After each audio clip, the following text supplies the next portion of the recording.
it's very, very difficult for people. People are facing higher fuel bills, higher food bills. And what I would do immediately is reverse the national insurance increase, keeping more money in people's pockets.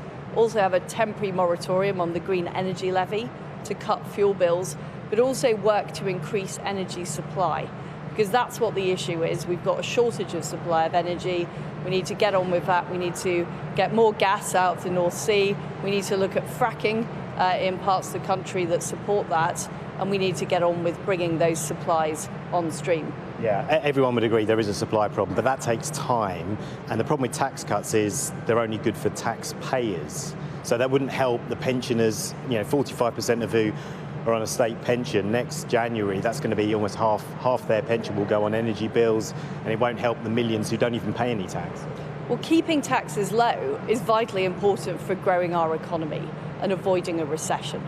And that is my priority, because with a growing economy, there's more money coming into the government's coffers.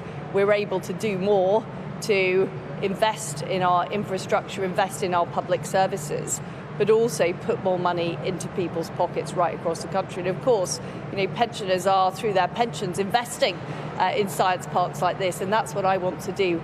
I want to unlock those opportunities, unlock the growth, increase energy supplies, and help people, firstly, through reducing their taxes, because what's wrong is taking money from people in taxes and then giving it back to them in benefits. That's Gordon Brown-style economics, and I don't support that. So you are ruling out cash payments in whatever form to people then, and you will only help people through tax cuts? That's not what I said. Okay. What I said is my priority is making sure we're not taking money off people and then giving it back to them later on.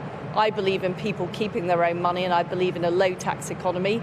That's the way we're going to drive growth. But I'm not going to announce the contents of a budget in the future at this stage in August, but I can assure people I will do all I can to make sure that energy is affordable and that we get through this winter. Yeah, a lot of people are saying that we need to make announcements now because the price cap's going up in a couple of weeks. Many people are really anxious.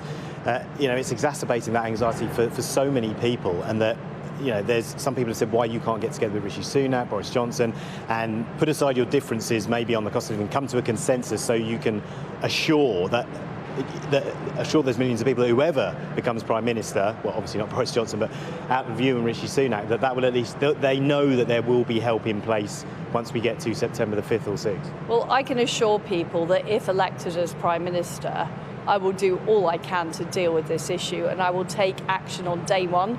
First of all, with the temporary moratorium on the green energy levy, which will save people money on their fuel bills, but also reversing the national insurance increase.